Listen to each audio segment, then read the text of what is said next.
Ok, bismillah, walhamdulillah, wassalatu wassalamu ala rasulillah, wa ala alihi wa sahbihi wa man walahu amma ba'd. On commence donc aujourd'hui le cours 22 dans l'explication du livre de Sharh Manzoumat al-Adab al-Shar'iyya, donc l'explication de l'éthique et des règles morales de l'islam et de la charia. Donc on est toujours dans le chapitre au sujet de l'interdiction des instruments de musique et des choses des règles qui ont rapport avec on avait mentionné aussi la musique, les chants et la poésie ou les poèmes. Donc les poèmes, on n'en a pas encore parlé vraiment, mais on va en parler Inch'Allah. La règle, elle n'est pas compliquée par rapport au poème. C'est comme la parole en réalité. Ce qui est permis de la parole, c'est permis des poèmes.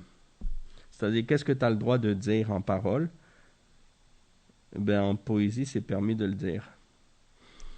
Mais si ce que tu dis, c'est des choses haram ou des choses qui sont interdites ou contraires à l'islam, alors dans ce cas-là, c'est interdit en poème aussi. Donc, c'est pas compliqué, mais on va y revenir là-dessus, Inch'Allah. Le cheikh, l'imam al-Mardawi, Muhammad ibn Abdul Qawi al-Mardawi, rahimahullah, il dit ensuite, dans ce chapitre, وَلَوْ لَمْ يُقَارِنْهَا غِنَاءٌ جَمِيعَهَا فَمِنْهَا ذو الأوتار دون تقيد وحذر الغنى الأكثرون قضوا به عن أبوي بكر إمام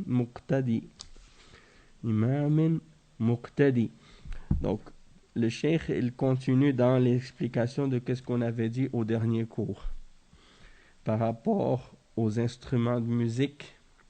Et on a mentionné que Allah subhanahu wa ta'ala, il a interdit les instruments de musique, que ce soit des instruments à vent comme les flûtes ou les trompettes ou les saxophones ou peu importe, et les instruments à cordes comme les guitares, les pianos, les violons, tous ces trucs-là, et les instruments à percussion, comme les tambours et les bongos, n'importe quel autre style de tambour.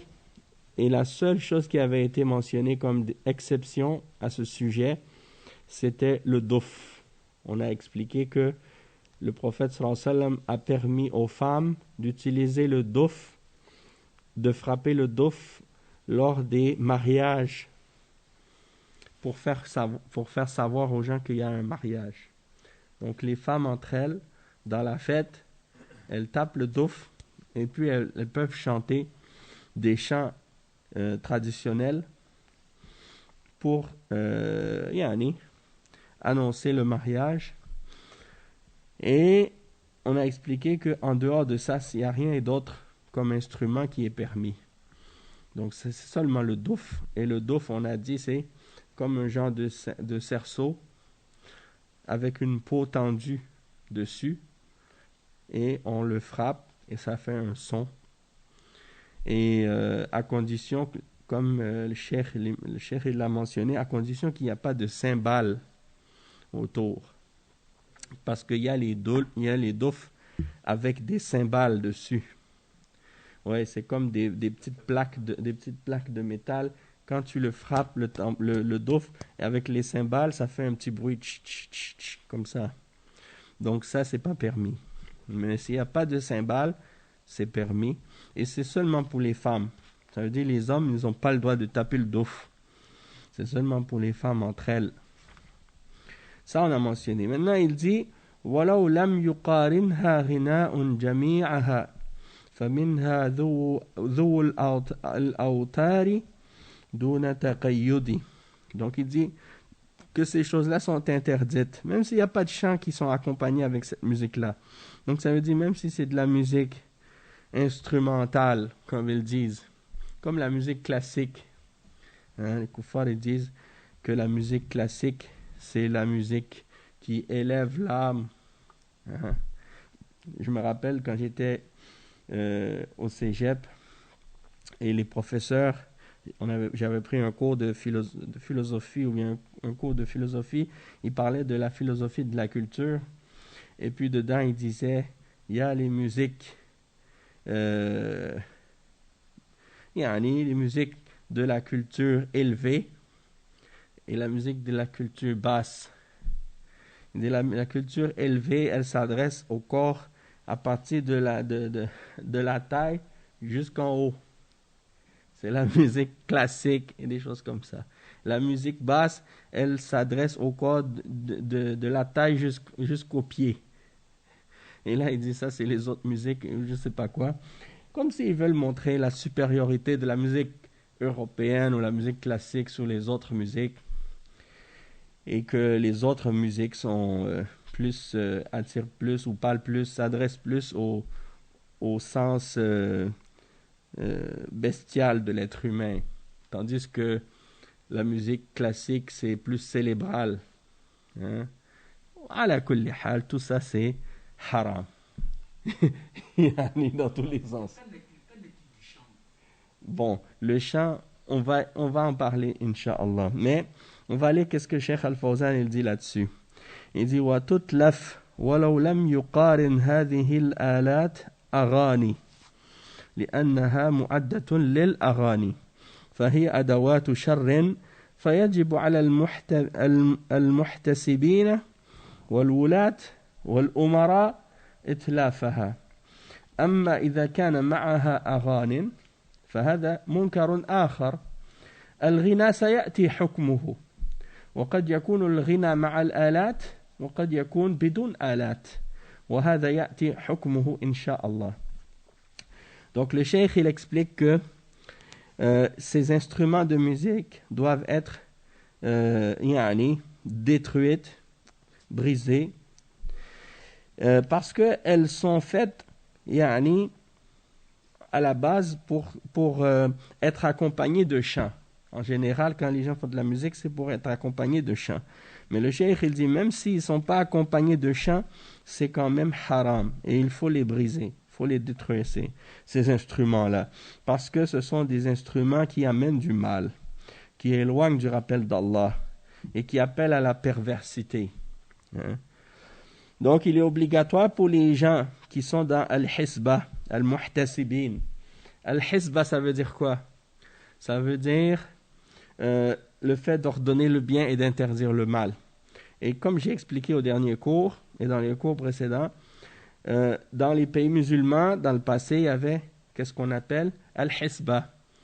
Et même que Cheikh al-Islam Ibn Taymiyyah, il a un livre qu'il a écrit qui s'appelle Al-Hisba.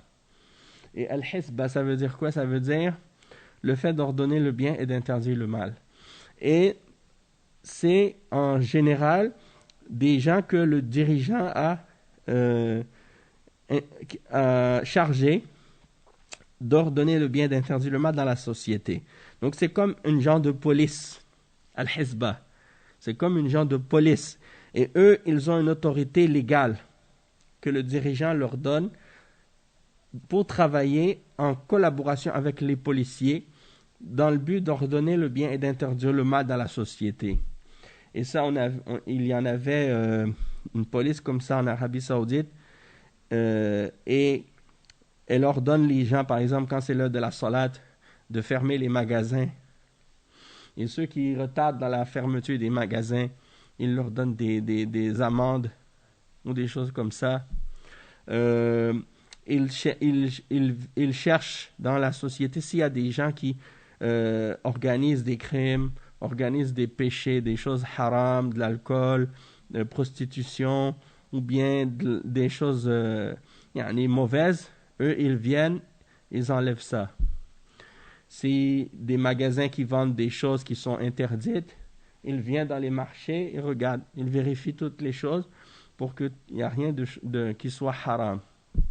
Et ainsi de suite. Donc eux, par exemple, s'ils vont trouver des gens qui vendent ces instruments de musique-là, eh bien, ils vont les confisquer, ils vont les détruire. Bien entendu, ça c'est avec l'autorité du dirigeant et le gouverneur qu'on a le droit de faire ce genre de choses.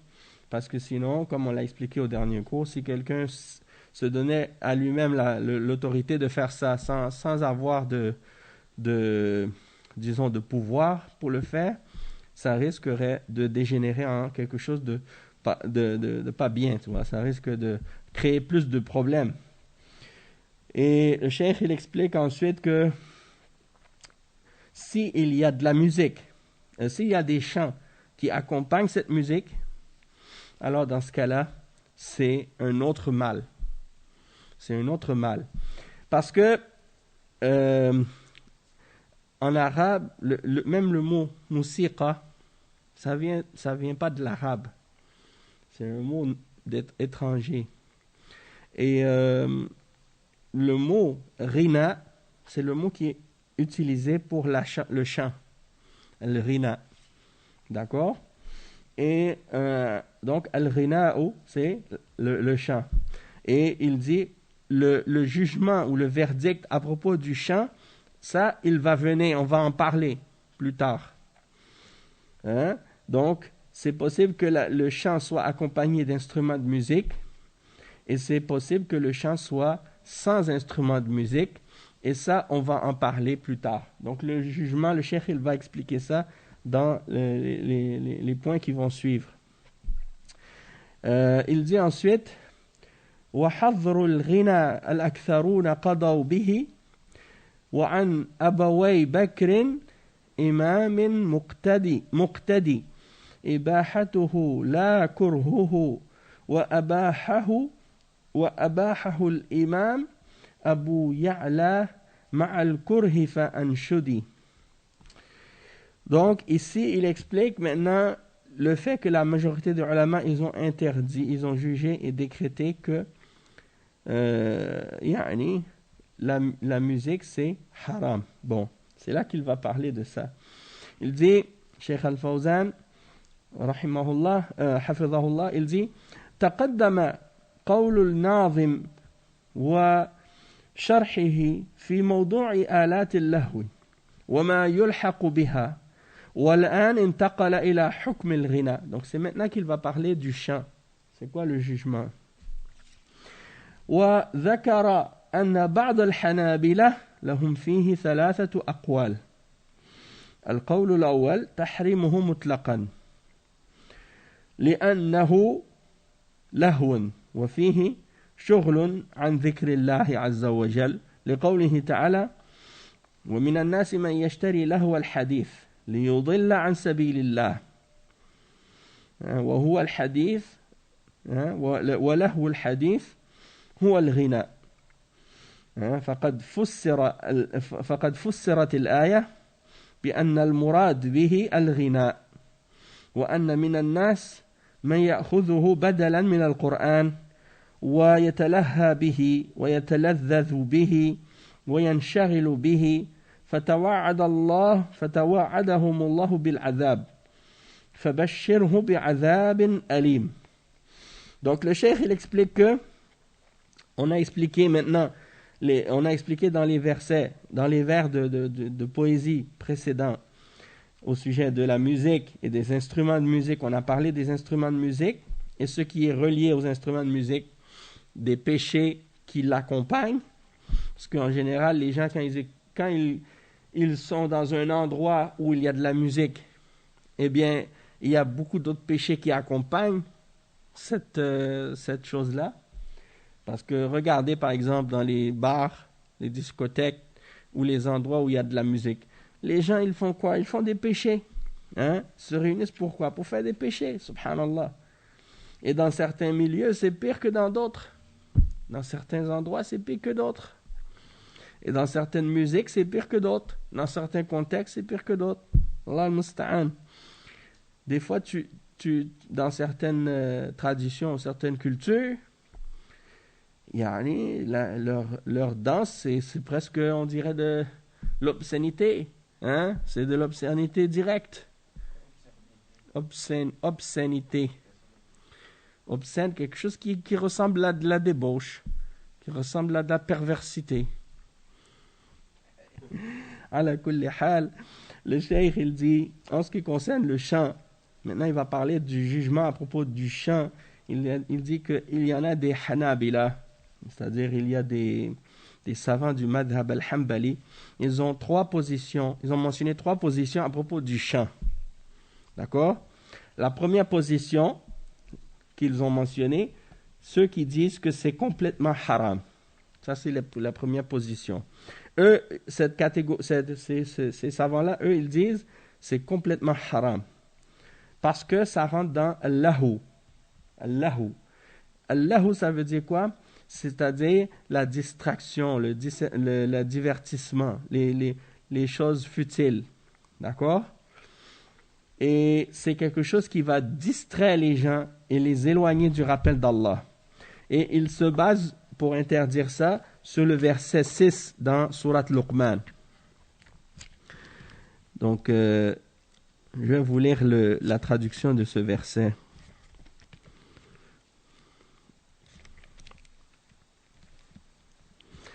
Non. Donc, c'est le verset 6 dans Surat Luqman.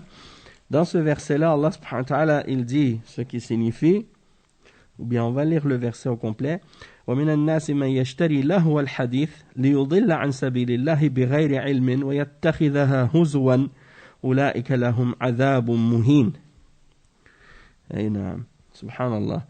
Donc Allah subhanahu wa ta'ala, il dit dans ce verset ce qui signifie, et parmi les hommes, il y en a qui, dénués de science, achètent de plaisants discours pour égarer hors du chemin d'Allah et pour le prendre en raillerie.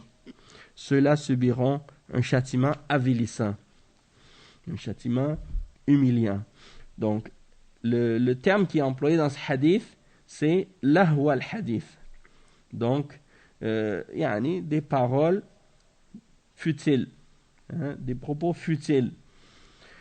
Et ça a été expliqué par les ulama, parmi les salafs, les sahaba et les tabi'in qui ont expliqué le Coran comme étant les chants, la chanson et les chants.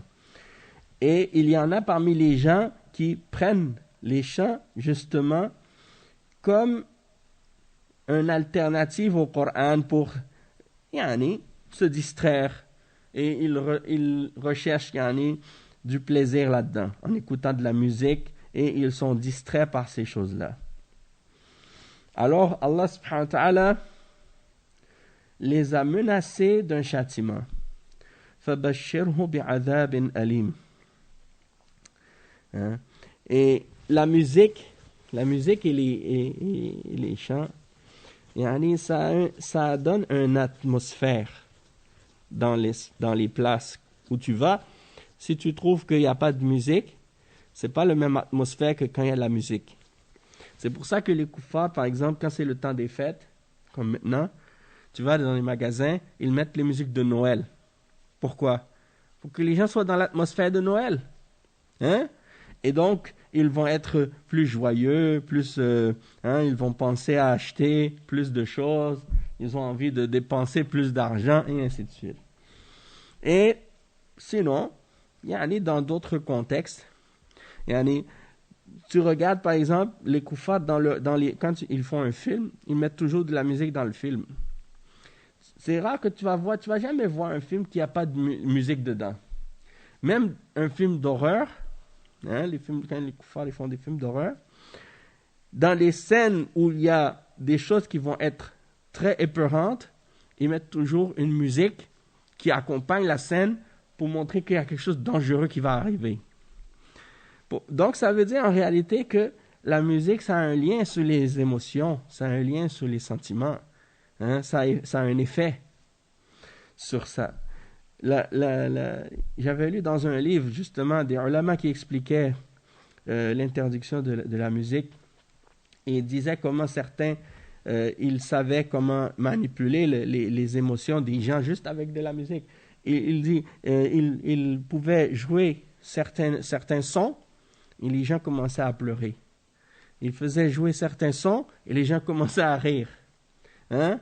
Et ainsi de suite. Donc, c'est pour dire comment c'est en réalité quelque chose que les kuffars utilisent ça. Et même, ça vient du shaitan en réalité. C'est pour vraiment jouer avec les gens, puis manipuler. Et il y a des gens, Allah musta'an, yani, ils sont accrochés à la musique et au chant. Et dans certains types de musique, par exemple, des gens qui sont toujours déprimés, hein, tristes, malheureux, surtout les kuffars, par exemple, des femmes quand elles sont dans une peine d'amour ou des choses comme ça, ou même des hommes, ils vont écouter des musiques sentimentales, des musiques tristes. Hein? Et il y en a, à cause de ça, des fois, ils vont même jusqu'à se suicider. Hein? Donc, c'est ça. Ça touche les émotions, ça touche les sentiments.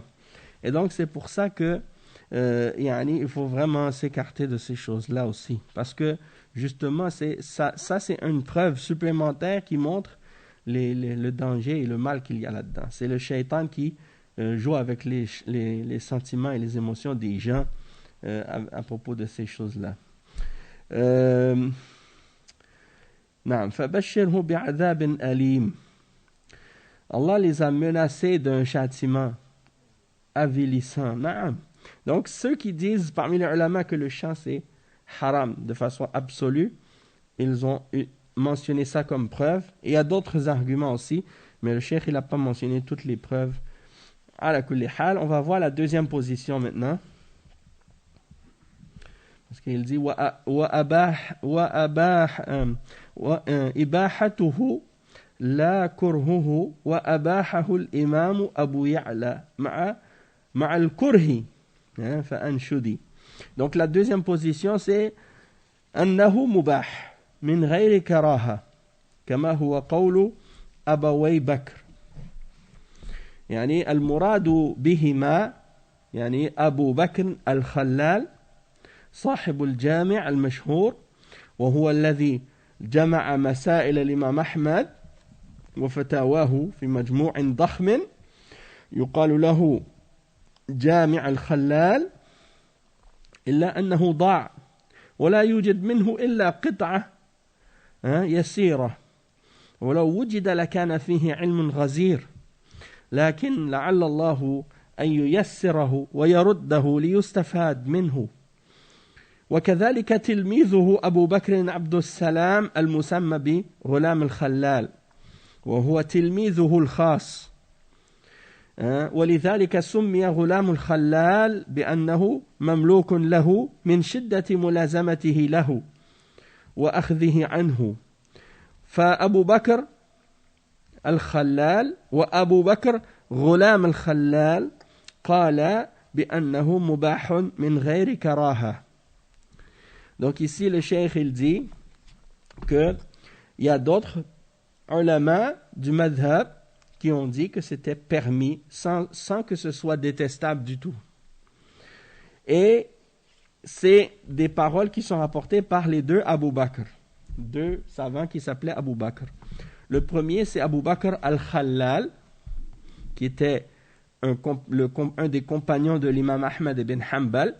Et c'est lui qui a même le recueil des différentes paroles et des différentes positions de l'imam Ahmad. Il les a rassemblées et réunies dans un recueil énorme. Et on l'appelle Jami' al-Khallal. Al-Khallal, c'est un livre qui est connu et célèbre. Sauf que on n'a retrouvé qu'une partie de ce livre-là aujourd'hui. Il y a une partie justement qui a été publiée. Mais sinon, il est beaucoup plus grand que ça à l'origine, mais il a été perdu. Ça fait partie des trésors perdus, si on veut. Donc le cheikh, il dit, il y a dedans une grande science, si Allah nous facilite de le retrouver, eh bien, on pourra en profiter. Parce qu'il y a des livres comme ça qui sont en manuscrit dans des librairies, dans différents endroits dans le monde, et des fois, c'est des livres qui sont empilés dans des endroits, on sait même pas où ils sont. Puis tout d'un coup, un jour comme ça, les gens ils rentrent dans ces bibliothèques ou dans ces librairies, ils cherchent dans les manuscrits, puis par hasard comme ça, ils tombent sur ces livres-là, des trésors qui étaient cachés, on ne savait pas où ils étaient. Puis là, des fois même, ils étaient peut-être, on les avait confondus à d'autres choses. Puis finalement, un des savants ou des étudiants, ils vont prendre le manuscrit, ils vont commencer à le lire, à l'étudier, et puis ils vont dire finalement, oui, ça c'était le livre d'Al-Khallal, ou c'était le livre d'Ibn Taymiyyah, ou c'était le livre d'un autre savant. Hein? Fait que là, ils vont le vérifier, le corriger, puis le publier par la suite en se basant sur ces manuscrits-là. Donc ça, c'est un exemple des livres qui sont perdus actuellement. Et le cheikh, il dit... Attends, il y avait un cheikh, je pense que c'était le cheikh Ismaël, c'était Al-Ansari, c'est ça. Mais son prénom, j'ai oublié maintenant. Mais c'était un des ulama de Médine, mais un des ulama du hadith. À l'origine, il venait du Mali. Hein, et il a fait la hijra en Arabie. Et il est décédé, rahimahullah.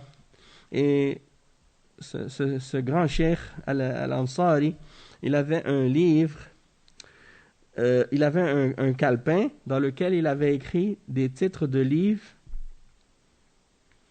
Et il a nommé ce calepin-là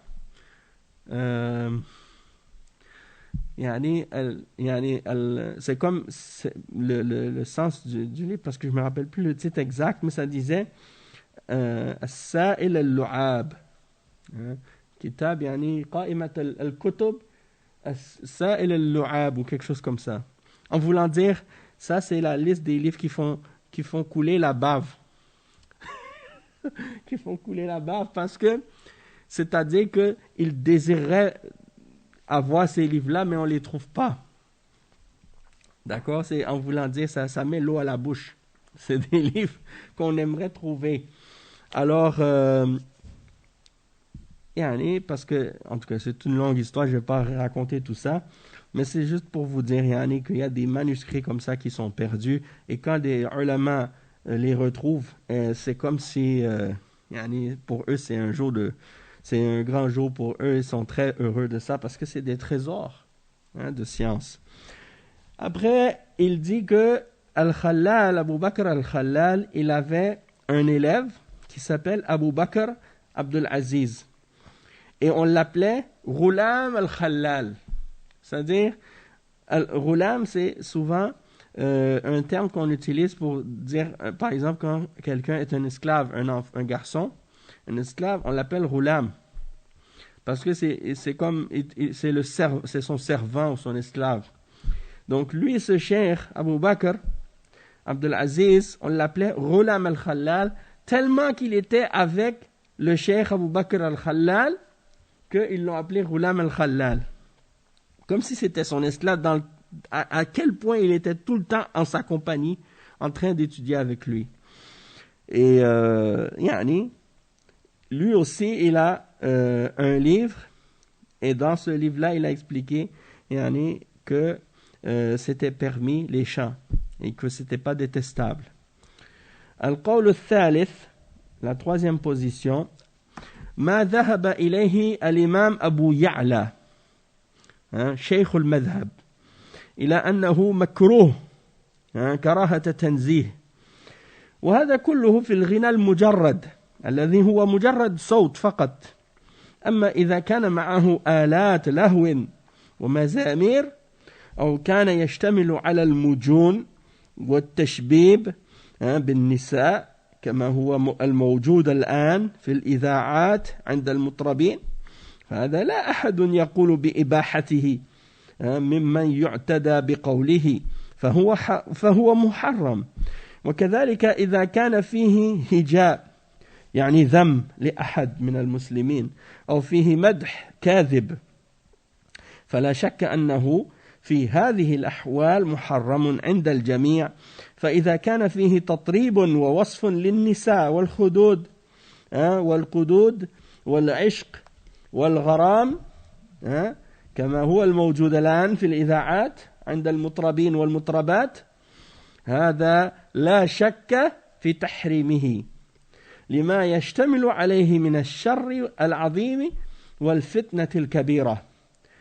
وللإمام ابن القيم كتاب اسمه السماع الكبير قد طبع، وكذلك لشيخه شيخ الإسلام ابن تيمية فتاوى في هذا الموضوع في مجموع الفتاوى في حكم الغناء، وذكره أيضا ابن القيم في إغاثة اللهفان في باب خاص. لا شك أن هذا النوع حرام لما يشتمل عليه من المنكرات. Donc ici le cheikh il explique que la troisième position c'est la position qui a été mentionnée par l'imam Abu Ya'la al-Hanbali, cheikh al-madhab, c'est le cheikh du madhab al-Hanbali. Et il a écrit, je pense que c'est lui l'auteur du livre Tabaqat al-Hanabila, c'est-à-dire le livre de tous les différents ulama du madhab. Et lui, il dit que c'est makruh, que c'est détestable. Non pas interdit, mais détestable. Et le cheikh, il dit que tout ce qu'on a dit maintenant à propos de ces trois positions-là, ce qui est haram, ce qui est mubah, permis, et ceux qui ont dit que c'était makruh. Ça veut dire, le cheikh il clarifie un point important. Il dit ça c'est seulement lorsqu'on parle seulement de la voix, seulement la voix. Ça veut dire juste quelqu'un qui chante. D'accord? Donc, quand les ulama ils disent par exemple que certains ulama ont dit que c'était permis le chant, c'est juste quand il s'agit d'un chant que quelqu'un fait par exemple sans que ce soit accompagné de musique. Donc ça c'est premièrement, il n'y a pas de musique. Deuxièmement, il n'y a rien de parole de haram dedans. Et il n'y a rien de choses mauvaises dedans. C'est des paroles simples, innocentes et des choses comme par exemple une femme qui chante une comptine à son bébé pour le faire dormir, ou il y a des choses comme ça. Dans ce sens-là, tant que dans les paroles il n'y a rien de haram, dans ce cas-là, ce n'est pas interdit. Ou quand les femmes elles se réunissent pour faire le mariage, par exemple, quand il y a le walima, la fête du mariage, puis qu'elles vont taper le douf, elles vont chanter des paroles qui sont des choses traditionnelles que les femmes vont dire, par exemple, qui sont reliées au mariage. Il n'y a pas de paroles haram dedans, il n'y a pas de choses qui appellent au péché dedans, et il n'y a pas de kufr ou de shirk dedans. Donc c'est des paroles simples. Et en même temps, ce n'est pas des chanteuses professionnelles, là, comme on voit maintenant des gens qui vivent de la chanson ou du chant, là, ou des choses comme ça. Parce que là, ça devient une fitna. Et aussi, le cheikh, il mentionne ça parce que il dit, c'est ça c'est la musique, la chanson sans musique, et qui est juste faite avec la voix. Aussi, aujourd'hui, qu'est-ce que les chanteurs, ils ont inventé? C'est l'autotune. Autotune. Vous avez entendu parler de autotune? Maintenant, tout le monde chante avec ça. Tous les gens qui ne savent pas chanter, ils utilisent autotune. Autotune, qu'est-ce que ça fait? C'est que si quelqu'un il chante, même s'il ne sait pas chanter, ça redresse sa voix pour donner une mélodie à sa voix. C'est-à-dire que même s'il ne chante pas, même s'il parle, juste parler normal, ça sort comme une chanson. Subhanallah. Donc ça devient une fitna. Ça devient une fitna. Ala kulli hal, le cheikh il dit, s'il y a des instruments de musique avec, ça devient haram. S'il y a des paroles dans lesquelles il y a de l'obscénité ou de la perversité, ou bien la description des femmes et des charmes des femmes, comme par exemple, le cheikh il dit, c'est ça qu'on entend aujourd'hui dans la radio, de la part des chanteuses et des chanteuses, et des chanteurs. Ils décrivent, ils parlent d'amour, ils parlent de femmes, ils parlent d'hommes, ils parlent de trucs comme ça, là, d'amoureux ou de je sais pas quoi. Surtout les chansons arabes, il n'y a pas une phrase qu'il n'y a pas Habibi dedans. J'ai jamais compris yani, pourquoi il répète Habibi à chaque, à chaque deux phrases. Et je me rappelle une fois quand j'étais plus jeune, j'étais étudiant à Médine et j'avais fait le voyage de la Jordanie, de Médine jusqu'à la Jordanie en bus, voyageur là. Et pendant 14 heures, sans arrêt, ils ont cassé la tête des gens avec cette musique. C'est un bus, comment on appelle ça? Un bus, comme les bus comment on appelle là? Autocar, c'est ça. Donc, de Médine, j'ai pris le bus jusqu'en Jordanie et tout le long, en plus le pire c'est que derrière moi il y avait des jeunes qui fumaient, yani, subhanallah. En plus, moi je ne pouvais même pas respirer. C'est vrai. Personne, il n'y a pas un endroit sur terre où les gens ne font pas de péché, ça n'existe pas. Ça n'a jamais existé, ça ne va jamais exister non plus. Mais sauf que c'est clair que si tu vas comparer Médine, Montréal, New York, Paris, il y a une différence. Hein? Il y a une différence. Mais tu peux pas penser que les gens là-bas sont parfaits. Que les gens, qu'il n'y a pas de musique, qu'il n'y a pas de péché, qu'il n'y a pas de cigarette. Oui, il y en a. Il y en a, c'est vrai. Mais c'est pour ça. Bon, j'ai été voir le conducteur du bus. Je lui ai dit, est-ce que tu peux enlever la musique? Il ne m'a pas écouté. Hein? Donc, j'étais là, j'étais dans l'autobus, je n'avais pas le choix. Et j'ai dit au jeune garçon qui était derrière moi, qui fumait, avec mon arabe classique, je lui ai dit, يعني عفوا أنا لا أستطيع أن أتنفس مع هذا الدخان. Il commence à se moquer de moi. Il dit, oh, هو لا يستطيع أن يتنفس. يعني comme si je parle, pour eux là, c'est comme si je parle comme, oui, je parle trop bien là. Même je me rappelle, il y avait un chauffeur qui disait, أنت لا تتكلم العامية. Tu parles pas le dialecte, là, notre langage arabe, comme on parle nous. Je dis, désolé, je comprends qu'est-ce que vous dites, mais je ne peux pas vous parler, je ne sais pas vous répondre comme ça. Donc, ala kulli hal, tout ça pour dire que quand j'étais assis, il y avait un jeune à côté de moi, un jeune Syrien, et je lui ai dit, mais je ne comprends pas, qu'est-ce qu'elle raconte dans cette chanson-là? Qu'est-ce qu'ils disent? Elle me dit, elle aime le pharmacien. J'ai dit, c'est quoi cette stupidité-là? على كل حال يعني j'entendais Saïdali, puis je ne comprenais pas pourquoi, qu'est-ce qu'elle racontait. Puis après, j'ai dit, mais je ne comprends pas qu'est-ce qu'elle raconte dans cette chanson. Elle me dit, elle dit qu'elle aime le pharmacien. Elle est amoureuse du pharmacien. Donc, tout ça, c'est des exemples, tu vois, des bêtises et des choses que les gens racontent dans leurs chansons. Toutes des choses que les gens appellent, on appelle al-ishq.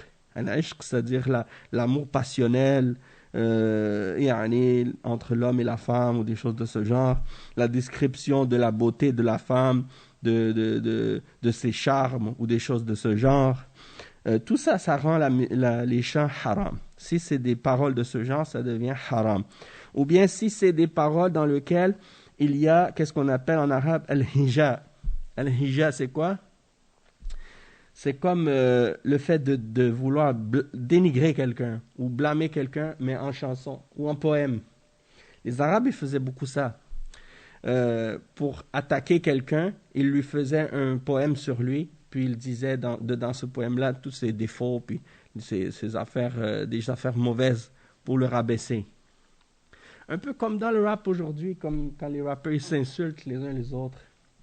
Ou quand tu vois les battles qu'ils font, comment on appelle ça, les compétitions de freestyle, le rap, quand ils rappent. Hein? Donc ça existe depuis très très très longtemps, là, ces choses-là. Même à l'époque de la Jahiliya, les Arabes, ils faisaient ça.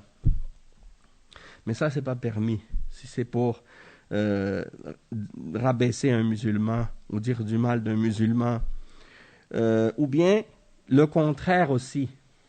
Hein? Al-madh al-kadhib.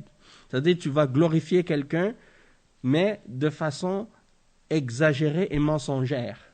Hein? Tu dis sur quelqu'un des choses trop bonnes qui sont même pas vraies. Tu dis, ah, il est comme ci, et il est comme ça, et il est comme ci. Et il y a des poètes qui étaient bons dans ça. Hein? Et pour avoir des faveurs ou bien pour avoir quelque chose de la part des gens qui étaient riches ou puissants, qu'est-ce qu'ils font? Ils commencent à les glorifier. Et tu vois ça, par exemple, dans certains pays, même en Afrique, tu vois, quand il y a les mariages, il y a par exemple, au Sénégal, il y a les griots, là. Et eux, c'est ça leur travail. Ils vont dans les mariages, les célébrations, et là, ils commencent à chanter, et ils parlent de toutes les choses de la famille de la personne, et ils commencent à le glorifier, puis à dire des choses sur eux. Peut-être même c'est des mensonges. Hein? Toi, tu es un grand, tu es de la famille d'un grand, tu es de ci, tu es de ça, comme ça.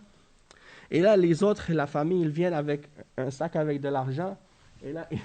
Et là, plus il dit des choses, plus il jette. Mais oui, c'est ça. Ils font ça dans plusieurs pays, dans plusieurs cultures. Mais ça, c'est des trucs traditionnels, la chaise, là, que tu dis. Mais c'est pas ça le problème. C'est plus le fait de glorifier des gens, hein, dans qu'est-ce qui est faux, ou d'exagérer dans la glorification. Donc le cheikh, il dit ça rend les choses haram. Et il dit, naam, donc si c'est aussi des chanteuses ou des chanteurs qui font vibrer leur voix trop, comme si ils montent, ils descendent, ils montent, ils descendent, et puis c'est comme il y en a qui font ça même dans l'adhan.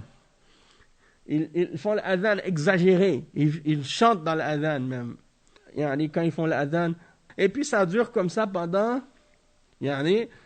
plusieurs secondes, jusqu'à même faire déformer le sens des mots. Et là, dans ce cas-là, c'est pas permis de faire l'adhan de cette façon-là. Et il y en a qui pensent que c'est bien de le faire comme ça, parce que ils ont des cassettes ou des enregistrements des mu'adhdhinin célèbres parmi les récitateurs, et ils ont fait des adhan comme ça avec des belles voix, mais souvent ça c'est des adhan qui sont contraires à la sunna. Ala kulli hal, tout ça c'est des exemples, la description des femmes, les paroles d'amour, des trucs comme ça, de passion et des choses de ce genre. Il dit le cheikh, comme qu'est-ce qu'il y a dans les radios aujourd'hui, des chanteurs et des chanteuses, il dit il n'y a pas de doute que ça c'est haram, à cause de ce que ça contient comme mal et comme grande fitna. Et il dit que l'imam Ibn al-Qayyim, il a un livre qui s'appelle As-Sama' al-Kabir, qui a été publié, de même que son élève, son cheikh Ibn Taymiyyah, il a dans Majmou' al-Fatawa un livre sur le jugement ou le verdict de la musique. Et Ibn al-Qayyim, il l'a mentionné également dans son livre Irathatul Lahfan. Et il y a un chapitre sur la musique dedans, dans lequel il mentionne cette chose-là qui est haram. Ces choses-là qui sont haram et justement qui contient beaucoup de choses mauvaises dedans. Ensuite, le cheikh, il dit فَمَنْ يَشْتَهِرْ فِيهِ وَيُكْثِرْ وَيَتَّخِذْ لَهُ قينة لم يعتبر مع الشهد. Donc qu'est-ce que ça veut dire ça? فمن يشتهر فيه ويكثر ويتخذ له قينة لم يعتبر مع شهد. C'est-à-dire si quelqu'un devient célèbre dans ces choses-là, puis qu'il le fait tout le temps, et qu'il prend ça comme un genre de métier, la musique, les chants, alors il ne va pas être considéré comme un témoin valable. Un témoin valable, par exemple, au tribunal. Si quelqu'un il a un problème, il a besoin d'un témoin, lui, son témoignage ne sera pas accepté parce que ce n'est pas considéré comme quelqu'un qui est pieux s'il fait ça. Et le Cheikh Al-Fawzan il explique, il dit وهذا الخلاف في حق من لم يداوم عليه أما من يداوم عليه وعرف به وصار حرفة له فهذا يفسقونه ولا يقبلون شهادته. Donc c'est ça. Il dit à propos de la personne, le jugement qu'on a mentionné de la divergence entre les ulama, est-ce que c'est haram ou est-ce que c'est makruh ou est-ce que c'est mubah, ça c'est seulement à propos de la personne qui n'a pas fait ça de façon persistante. Mais si quelqu'un commence à le faire tout le temps jusqu'à ce qu'il devienne célèbre dans ça, hein, c'est comme par exemple, je ne sais pas moi, le garçon ou la fille qui chante en prenant sa douche, hein, ou bien quand il fait la vaisselle, elle chante dans sa maison, ça c'est une chose. Mais si tu commences à enregistrer ça, tu mets ça sur YouTube, après tu commences à avoir des likes, hein, les gens commencent à aimer ça, puis après ça tu commences à dire, bah, les gens ils aiment, je vais faire ça plus. Là tu commences à en faire 2, 3, 4, 5, après tu commences à être populaire. Et il y a des gens maintenant, comme ça, ils sont devenus des vedettes, hein, à cause de ça. Et là, maintenant, ils sont tombés dans ce gouffre. Hein. Et même, il y en a des filles qui ont commencé à faire ça, qui ont des foulards, qui portent des foulards, soi-disant islamiques, et qui sont devenues des chanteuses maintenant à cause de cette fitna. À cause de cette fitna. Et il y a des hommes maintenant, même des hommes qui font des chants qu'ils appellent des chants islamiques. Qu'est-ce qu'ils appellent les anashids et tout ça là. Hein? Et ils en ont fait une catégorie. Ils ont dit ça c'est les chants islamiques. Ça veut dire, hein, c'est pas haram pour eux. Ils pensent que ça veut dire que c'est pas haram. Pourquoi? Parce que dedans ils parlent, hein, il dit Allah, il dit des mots qui ont rapport avec la religion, donc ils s'imaginent qu'à cause de ça, ça devient halal. Sauf que, au début, c'était juste la voix, et après, ils ont rajouté de plus en plus des effets sonores. Ils ont mis des canons dedans. Vous savez, c'est quoi les canons? C'est quand plusieurs personnes chantent la même chanson, mais à des notes différentes, hein, à des tons différents. Comme par exemple, bon, je ne connais pas le solfège là, mais c'est pour vous dire, il y en a qui vont chanter en do, puis l'autre il chante en ré, puis l'autre il chante en fa. En même temps, ça fait comme un effet de sonore. Et même s'il n'y a pas d'instrument de musique, c'est comme si leur voix était un instrument de musique. Hein? Ou bien il y en a un qui commence la chanson, puis quand il a sauté par exemple un ou deux barres, l'autre, il commence la chanson lui aussi à son tour.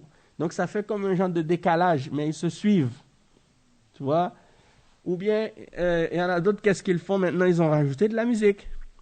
Et une fois, je me rappelle, il y avait une radio à Montréal, à un moment donné, ils faisaient des émissions soi-disant religieuses.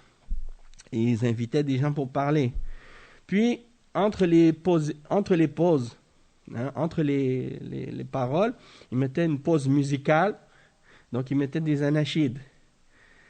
Et franchement, certains des trucs des fois, j'ai entendu une fois qu'est-ce qu'ils avaient mis.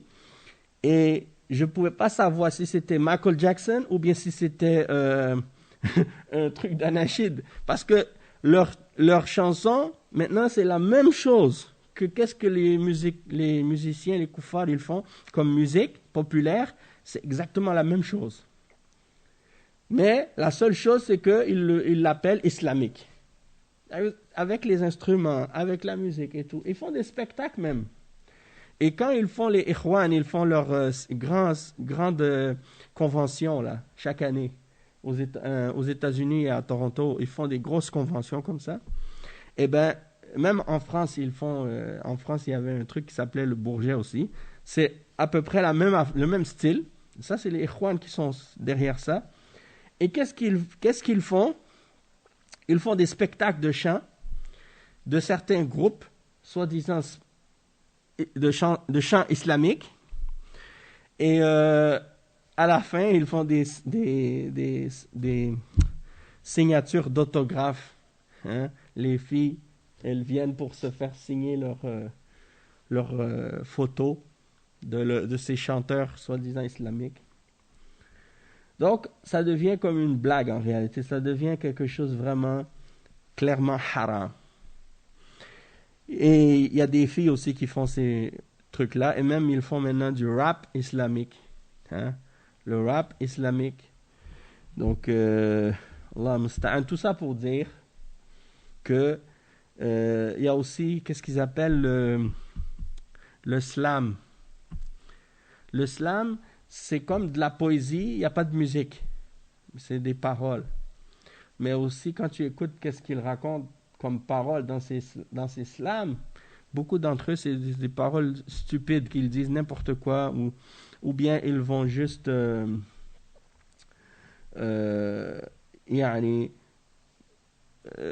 dénoncer certaines choses ou parler de certains sujets d'une manière. Ça serait beaucoup plus simple de le dire juste dans un texte normal. Tu expliques qu'est-ce que tu veux dire. Pourquoi tu es obligé de faire des rimes et de te casser la tête à vouloir parler avec toutes tes... Comme ils font un peu, c'est un peu théâtral. Hein? Ils vont essayer de mimer ça. Ala kulli hal. C'est ça. Il y en a des gens, ils veulent imiter tout ce que les koufars font. Quand ils voient les koufars faire quelque chose, ils veulent le faire. Maintenant, ça y est. Ils commencent à faire toutes sortes de choses. Et le pire, c'est qu'ils veulent rentrer l'islam là-dedans. Hein? Alors que l'islam est innocent de ça. Donc, le cheikh, il dit, si quelqu'un devient connu pour ça, puis que ça devient son métier, hein, alors les ulama, ils le considèrent fasiq. Ils ne vont pas accepter son témoignage après ça. Non. On va expliquer un autre vers, puis on s'arrête. ولا بأس بالشعر المباح وحفظه وصنعته من ذم ذلك يعتدي فقد سمع المختار شعر صاحبه وتشبيبهم من غير تعيين خرد. Ok, qu'est-ce que ça veut dire ça? Il n'y a pas de mal. Il dit ولا بأس بالشعر المباح وحفظه. Il n'y a pas de mal de la poésie qui est licite, qui est permise, et de la mémoriser. وصنعته. De même que de faire des poèmes qui ne mentionnent rien de haram, il dit, et celui qui est contre ça ou qui blâme ça, il transgresse. Il a transgressé. Ou bien celui qui blâme, qui attaque les gens dans ses poèmes, peut-être dans ce sens-là, là, il transgresse.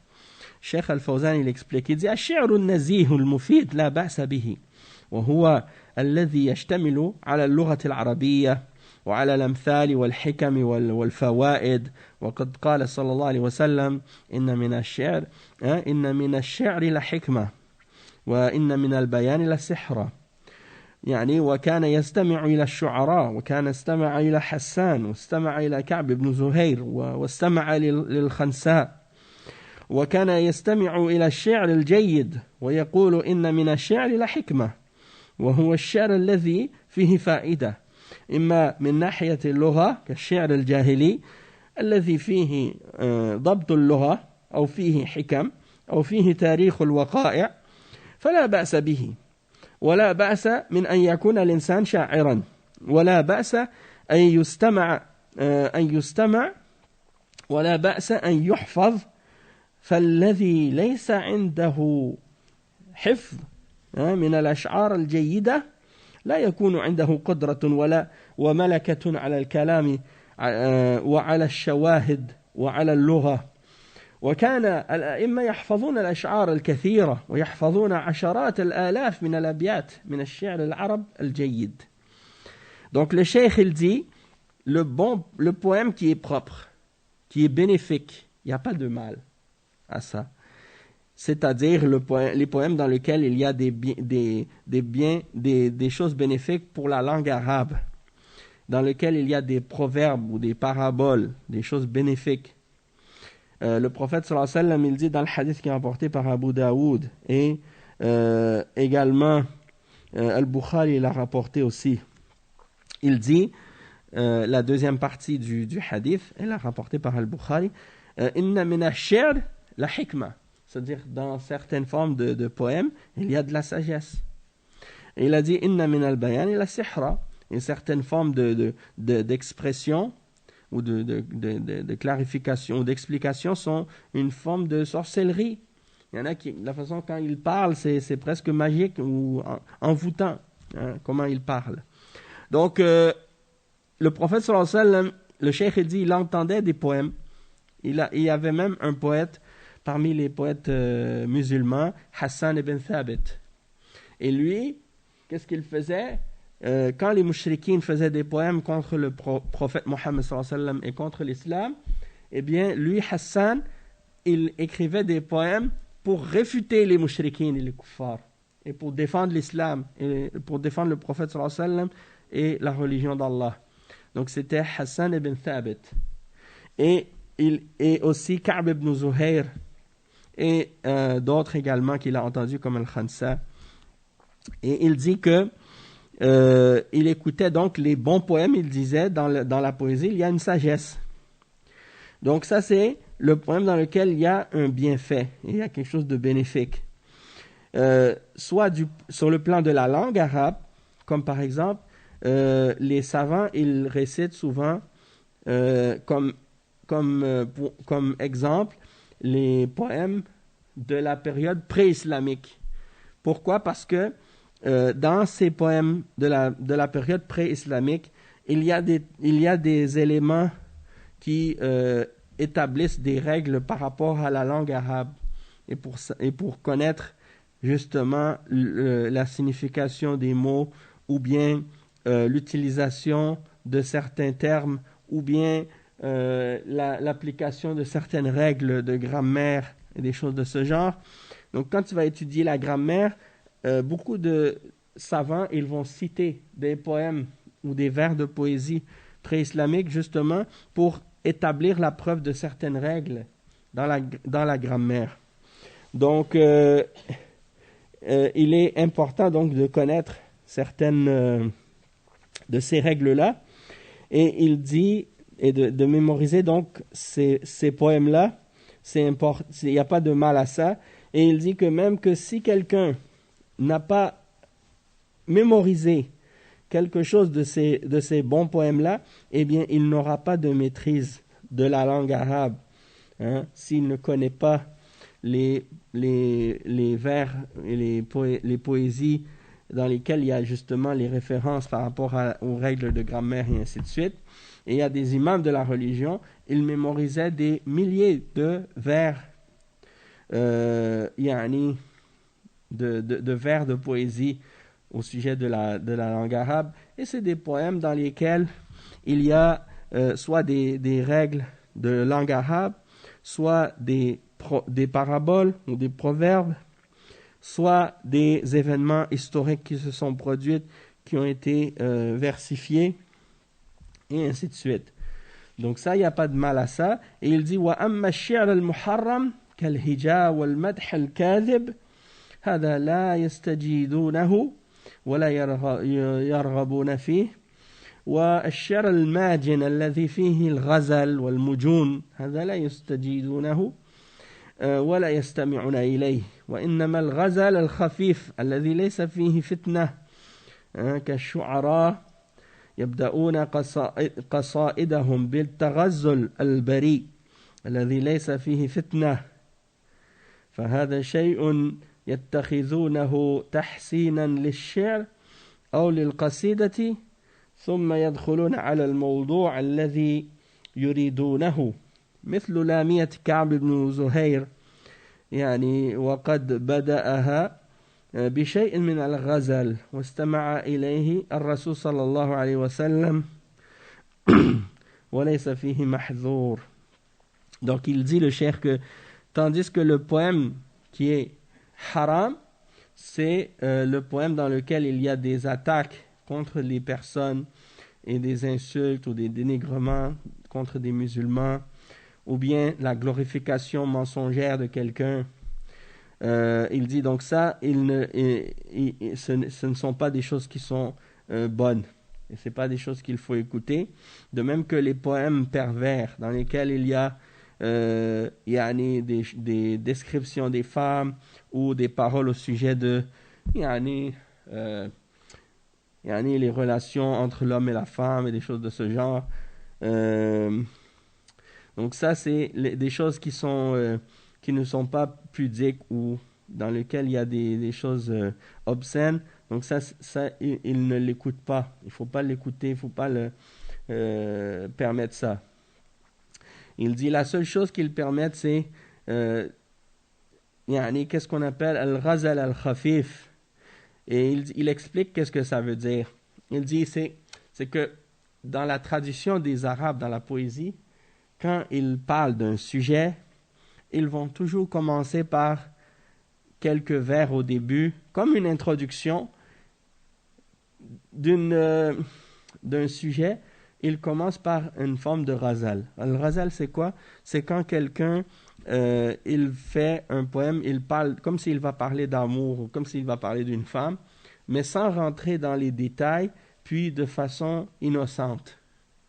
Ça, les ulama, ils l'ont toléré pour l'introduction d'un poème. Mais c'est bien entendu à condition qu'il n'y ait pas de rien de haram qui soit mentionné. Et il le mentionne au tout début en rentrant dans le sujet.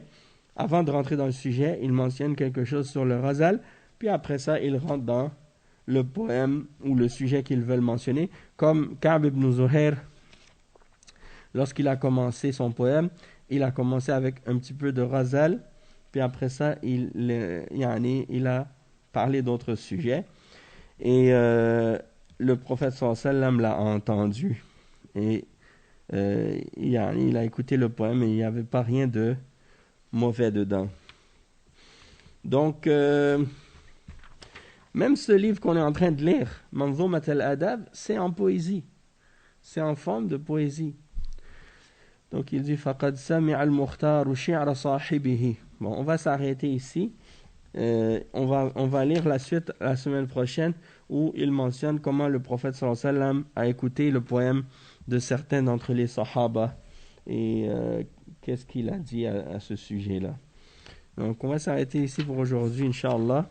سبحانك اللهم وبحمدك أشهد أن لا إله إلا أنت أستغفرك وأتوب إليك وصلى الله وسلم على نبينا محمد وعلى آله وصحبه أجمعين والسلام عليكم ورحمة الله وبركاته. Il y a dans le livre qui s'appelle An-Nuniyya,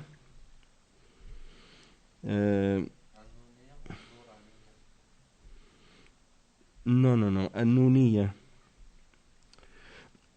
An-Nuniyya, il y a Nuniyat l'imam Ibn al-Qayyim. Dans le commencement de An-Nuniyya, il y a justement un exemple de ghazal. Oui, c'est ça. Donc Ibn al-Qayyim, il dit dans An-Nuniyya au début, حكم المحبة ثابت الأركان وما للصدود بفسخ ذاك يدان أن وقاضي الحسن نفذ حكمها فلذا أقر بذلك الخصمان. Donc ici il dit المحبة المراد بالمحبة هنا محبة الله تعالى الذي له الكمال المطلق من جميع الوجوه. Donc il dit ici le jugement de l'amour, al-mahabba. Donc c'est ça ici dans le début d'un poème. Les Arabes ils commencent toujours par mentionner quelque chose qui a rapport avec l'amour, mais bien entendu sans que ça rentre dans rien de haram, sans que ça rentre dans rien de contraire à la religion. Ça c'est avant de rentrer dans le sujet, hein. Et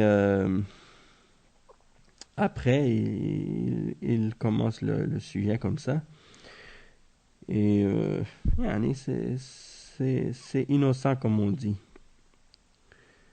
Donc, Nouni, il y a 6000 vers à peu près, 6000 et plus. Et c'est des vers qui terminent toujours par la lettre Noun. C'est pour ça qu'on l'appelle Nouniya. Du début du poème jusqu'à la fin, tous les 6000 vers, ça finit par la lettre Noun. Chaque vers. Donc c'est pour ça. Et il y a d'autres poèmes qui finissent par d'autres lettres. Par exemple, il y en a certains poèmes qui terminent toutes par le lam. On les appelle lamiya. Il y en a d'autres qui finissent par ra. On les appelle ra'iya. Et ainsi de suite. Mais ça, c'est certains poètes qui ont décidé de faire ça. C'est comme pour donner un style ou bien pour